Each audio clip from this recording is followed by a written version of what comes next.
There is almost no lumber that is free of knots and blemishes, but there are grades of lumber, particularly as it relates to framing lumber. You hear of SPF, which is spruce pine fir, and there's like number 1, number 2, number 3. Number 2 is the most common for dimensional grade studs in your house for framing lumber. Number 3 is an economical grade. You'll see more barking and so forth on that wood. And number 3 is a worse grade. You can use it on internal walls to a certain extent, depending on the structurality of the wall. And a number 1 is your highest grade with the least amount of knots and blemishes and so forth, as the question came about there. So number 1 is more expensive than number 2, which is more expensive than number 3.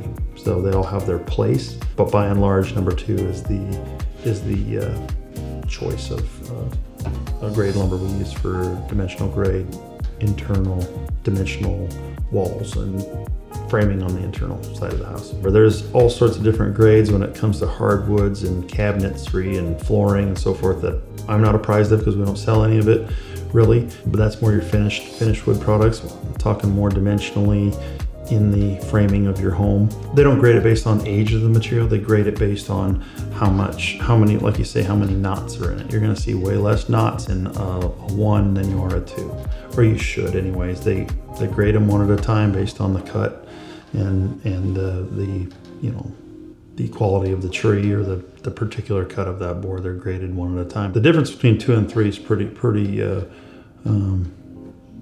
is definitely different. You will see on a number 3, you'll wonder if sometimes it can even be used as a board in your wall. But if it's not structural, it's just trying to hold up drywall or so on and so forth, something to attach, it's fine. But if you're really stacking them together to build a structural piece in your wall, you probably don't want to use number 3, but you can.